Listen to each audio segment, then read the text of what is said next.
그 부동산 창업을 생각을 했더니 네. 갑자기 이제 뜬금없이 회원제 네, 예. 이런 거 있다고 네. 이 얘기 많이 하시던데 회원제 부동산 어떻게 이게 실제로 존재하는지 가입해야 되는지 네, 예. 가입 비용은 얼마나 되는지 우리 네. 회원제 부동산에 대한 이야기를 좀 네, 예. 해주시면 좋을 네. 것 같아요.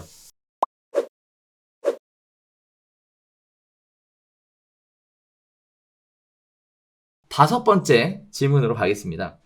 그 부동산 창업을 생각을 했더니 네. 갑자기 이제 뜬금없이 회원제 네, 예. 이런 거 있다고 네. 이 얘기 많이 하시던데 회원제 부동산 어떻게 이게 실제로 존재하는지 가입해야 되는지 네, 예. 가입 비용은 얼마나 되는지 우리 네. 회원제 부동산에 대한 이야기를 좀 네, 예. 해주시면 좋을 네. 것 같아요. 이제 회원제 요즘은 뭐 회원제라 말 안 쓰죠. 뭐 친목회라고 많이 쓰고 그러는데 어차피 그게 이제 정부에서 못하게 하니까 회원제 못하게 하니까 그러니까 뭐 회칙도 따로 없죠. 없이 단톡방에 자기들끼리 해서 들어올 수 있고 하는데 친목회라고 많이 쓰는데 특히 이제 오래된 아파트 단지 이쪽에는 좀 강합니다. 그런데 오래받는 아파트 단지 같은 경우는 회원제 친목이 강하기 때문에 여기에 들어가지 않으면 공동주기 어려워져요. 그러다 보니까는 어차피 가입할 수밖에 없고 그것 때문에 또 권리금이 유지가 되는 거고. 그런데 요즘 뭐 또 그런데 유타운 지역 같은 경우도 새로운 단지가 만들어지다 보니까 그런 데서 또 회원이 새로 만들어진 데는 뭐 가입비를 한 500만 원씩 한다든가 그렇게 하고 진행되고 있더라고요. 그래서 제가 추천드리는 방법은 그런 단지마다 특성들이 있는데 회원제가 좀 강한 지역은 가입한 게 유리하다. 그래서 공동 중개가 할 수 있으니까. 근데 또 반면에 제가 일기 신도시집 몇 군데를 돌아봤는데 네네. 거기는 오래된 지역이다 보니까 거기에 중개사 하신 분들이 그 한 지역에서 20년 넘게 하셨잖아요. 그렇죠. 오래 하셨죠. 근데 그분들은 연세가 있다 보니까 컴퓨터 잘 못 다루잖아요. 그렇죠. 그래서 그분들을 그 회의 규칙에 우리 회원들은 블로그 하면 안 된다. 아 그런 게 있어요? 블로그 하면 안 된다? 네, 유튜브 하면 안 된다. 할 수 있는 광고 내용이 없어요. DM 다 못 오게 하거든요. 오직 할 수 있는 게 남들보다 빨리 문 열고 늦게 문 닫는 거. 아 그건 돼요? 네, 그건 됩니다. 그것도 쉬는 날도 또 딱 정해놓고 다 쉬어야 네, 되잖아요. 맞습니다. 쉬는 날은 그렇습니다. 그죠? 네. 아, 네. 그래서 그런 자리는 혹시 가려면 그런 자리는 비용을 가는 게 낫지 않을까. 오히려. 그런 특성이 있습니다. 네. 맞아요. 저도 이제 개인적으로 전국적으로 돌아다니다 보면 회원제가 있는 데도 있고 회원제가 없는 데도 있어요. 그러다 보니까 어느 지역에 회원제가 있나요? 어느 지역은 회원제가 없나요? 뭐 이런 식의 질문들을 하시면 그렇죠. 모르겠어요. 왜냐하면 그죠. 네. 현장에 가지 않는 한 절대 인터넷으로 확인할 수 없는 내용이다. 맞아요. 네. 그래서 창업에 대한 시장 조사는 현장에서 답을 찾아야 된다. 네. 이 말씀 드리고요. 그리고 또 회원제도 또 지역마다 특성이 다르니까. 그렇죠. 특성이 달라요. 그렇죠? 어느 지역은 요즘은 또 회원제가 센 지역은 일요일은 의무적으로 쉬고 토요일도 격주로 쉬는 지역이 많습니다. 근데 어느 지역은 또 회원제가 있음에도 불구하고 휴일을 또 제한하는 지역도 있고. 그렇죠. 그러니까 맞아요. 본인이 말씀 그대로 직접 발품 파는 수밖에 없습니다. 그렇죠. 네. 이것도 또 개인적으로는 그런 말씀 또 하나 드리고 싶은 게 창업하시는 분들이 막 의욕이 넘치시잖아요. 그렇죠. 와, 회원제 가입했더니 무조건 일요일날 쉬라는 거야. 이게 말이 돼? 이렇게 얘기하시더라고요. 그 체력이 오래 못 갑니다. 맞아요. 오히려 마음 편하게 쉴 수 있을 때 다 같이 쉬는 게 체력도 충전하고 개인 삶도 좀 찾아가는 오히려 장기적으로 중개사무소를 운영하시는 방법이 되지 않을까 싶기도 해요. 금년 봄에 경기도와 신도시 갔는데 신도시다 보니까 아직 해가 안 만들어졌거든요. 진짜 거기는 일요일이 없습니다. 서로 눈치 봐도 안 쉬다 보니까 서로 피곤해가지고 다크서클이 이만큼 내려가지고 맞아. 이게 또 불안하잖아요. 맞아요. 다른 사람 문 열고 있는데 나는 문 닫고 쉰다라는 것도 불안하고. 그래서 참 이게 참 어렵습니다. 또 회원제는 두 종류가 있어요. 하나는 이권단체로서의 회원제가 있고 또 하나는 친목단체로 회원제가 있는데 보통 이제 친목단체로 회원제도 물론 가입비가 있어요. 다만 가입이 의무는 아니에요. 공동중개에 대한 어떤 제한 이런 것도 없고 말 그대로 그냥 같이 모여서 같은 업에 종사하는 사람들끼리 모여서 밥이나 가끔 한번 먹읍시다. 이게 이제 친목단체로서의 회원제. 우리가 이제 흔히 얘기할 때는 회원제 없는 지역이에요. 이렇게 그렇죠. 얘기하는. 네. 그 다음에 또 하나가 이권단체로 회원제인데 네. 사실 우리가 얘기하고 있는 회원제는 이권단체로 회원제죠. 그래서 권리와 의무가 맞아요. 굉장히 구분이 네. 되어 있고 네. 그러한 부분이 세면 셀수록 또 그 회원 권리금이 높잖아요. 그죠? 그렇죠. 그 네. 때문에 더 유지가 되는 거죠. 네. 개수 제한도 있고 네. 또 한편으로 보면 이 권리금이 어느 정도 되느냐 네. 이것도 제가 예전에 한번 조사해 본 적이 아, 있는데 네, 그러셨어요? 와 일단은 서울하고 수도권 내에서 제일 권리금이 비싼 데가 네. 분당이더라고요. 맞습니다. 네. 아시죠 등장님? 지금도 높습니다. 아 지금도 높아요? 네. 얼마나요? 지금 권리금이 1억에서 뭐 1억 5천 사이들이 매물이 나오고 있습니다. 지금. 아 그래요? 네. 예. 그러면 이제 1억짜리는 입지가 좀 빠지는 데고 네. 1억 5천짜리 입지가 좀 좋은데 네. 예. 그러면 그거는 회원제 권리금이에요? 아니면 권리금에 포함된 거예요? 다 포함된 겁니다. 다 포함돼서? 네, 네. 아 그렇게 나오는군요. 네.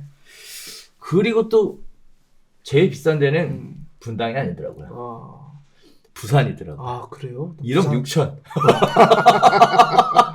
네, 야. 기절한 줄 알았습니다. 어. 거기는 회원제 가입을 안 하면 어. 중개를 못 한대요. 아예. 아, 네, 못 한대요. 왜 뭐 그렇게 괴롭히나 봐요. 아, 네. 못하게. 아, 네, 그렇군요. 그렇게 한다고 네. 하더라고요. 네.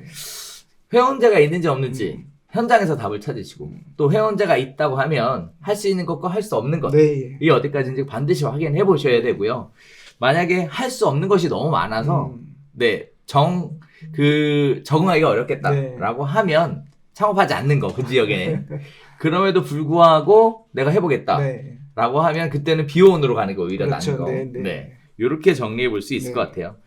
회원제라는 것 자체를 이제 많은 초보분들은 이게 불법이다. 뭐 공정거래 위반이다. 담합이다. 뭐 네. 이렇게 많이들 말씀들을 하세요. 그래서 저한테도 막 항의를 나. 많이 하시거든요. 아. 제가 이제 강의 협회에서 나가시면. 강의하다 보니까 네. 야 이게 말이 되냐 네. 이게 지금 뭐 말이 되는 거냐 네. 담합 아니냐 뭐 이런 말씀들을 참 많이 네. 주시는데 이론적으로는 불가하지만 네. 실무적으로는 존재하는 게 사실이고요. 네. 그리고 또 하나는 그 담합이라는 게 결국은 증거가 있어야 처벌이 되는데 증거가 없다는 거. 회칙이 없죠. 네, 그죠. 회칙을 다 없앴어요. 네, 없습니다. 제가 그때 아직도 기억이 나요. 2003년도일 거예요. 네. 지금부터 한 19년 전쯤 네, 예, 되나 보네요. 2003년도에 무슨 일이 있었냐면 그 공정거래위원회에서 네. 회원제 관련된 걸 담합으로 해서 조사를 다 했었어요. 아, 그때 네, 2003년도에 최근 얘기 시작했어요. 아니었나 봐요. 아니에요. 네, 그래서 담합 관련된 부분들을 싹 다 조사를 해서 그때 처벌의 대상이 됐던 게 뭐냐면 회칙을 만들어서 운영되고 있는 네, 모임이 네. 처벌 대상이었습니다. 네. 그래서 그때 회칙을 다 없앴어요. 아, 모임들이. 아, 그래서 이제 해산했다가 네. 다시 모이면서 회칙을 없애버린 거죠. 대신 회칙은 머릿속에 다 있어요. 네, 맞아요.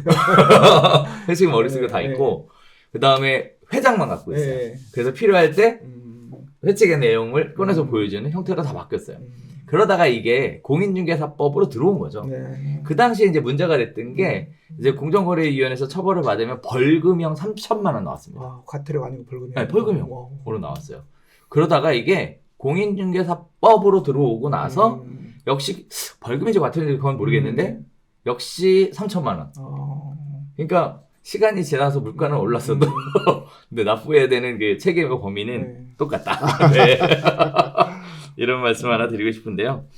자, 사실 우리가 지금 여기서 웃으면서 이야기는 하고 있지만 관련된 부분 때문에 굉장히 스트레스 받으시는 분들 많이 계실 거예요. 또 한편으로는 미리 알아보지 못하고 막상 들어갔는데 그런 일이 펼쳐져 있는 경우 그렇죠. 많죠. 네. 그죠? 이런 경우도 공동중개 있으시고. 안 해주는데 맞아요. 나를 또 받아주지도 않고 해서. 그죠. 같이 밥도 안 먹고. 네, 맞아요. 그죠? 연락하면 없다 그러고. 네, 예. 실거래가는 계속 올라오고. 맞아요. 아, 참. 그런 부분들이 있을 수 있는데요. 그래서 꼭 부탁드리고 싶은 부분은 뭐냐면 창업하기 전에 반드시 시장 조사를 네, 이런 말씀 드리고 네. 싶어요. 맞아요. 네. 자기가 중개할 지역을 돌아보지도 않고 인터넷으로만 조회해가지고 창업주 선택하는 것은 말이 안 되는 거죠. 그렇죠. 맞아요. 팀장님 이제 그 창업 관련돼서 많은 분들 도와주고 계시잖아요. 네, 이 시장 조사 같은 것도 하나 요령 같은 게 있나요? 맞아요. 근데 이제 우리 수강생들 중에서 시장조사 시켜보면 어떤 분은 시장조사 다녀오면은 한 2, 3주 지나면 좋은 매물들이 많이 연락 온 분이 계시고 어떤 분은 열심히 털었다고 하시는데 연락이 안 온 부분이 있어요. 그래서 보면 시장조사 요령이라는 것은 특별하게 진정성 있게 하고 또 하다못해 커피를 하나 뽑아가지고 들어가서 좀 웃으면서 하는 게 제일 좋지 않을까 싶어요. 그렇죠. 네. 맞아요.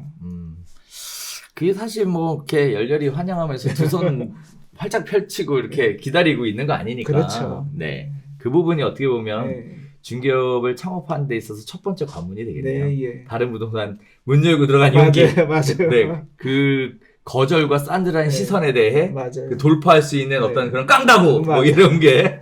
네. 그래서 저희가 우리 창업 컨설팅 오신 분들한테는 거기 가서 어떤 질문을 해야 될지 질문지도 예상 질문지도 저희가 나눠드립니다. 아, 예상 질문지. 네. 아, 예. 역시 대우비는 달라 그죠. 뭐 그 외에도 뭐 네. 체크리스트 네, 있습니다. 같은 거 만들어서 네, 나눠주고 하고 그렇게 네, 하시죠. 네. 역시. 그러게 사실 챙겨야 될 게 한두 가지가 아닌데 네. 이걸 무슨 그렇게 정리되어 있는 게 사실 없잖아요. 맞아요. 그죠. 어디에도 없죠. 네. 그래서 내부비 안에 네. 그런 부분들이 준비되어 있다는 거, 그것도 말씀드릴 수 있을 것 같습니다. 중개업을 시작하기 전에, 이제 자격증 합격하고 네. 시작하기 전에 실무에 좀 도움이 될 만한 공부를 좀 하고 싶은데 어떤 거를 공부하는 게 좋을까? 네. 이런 질문도 많이 하시는데요. 어떠세요? 어떤 질문 받아보셨어요?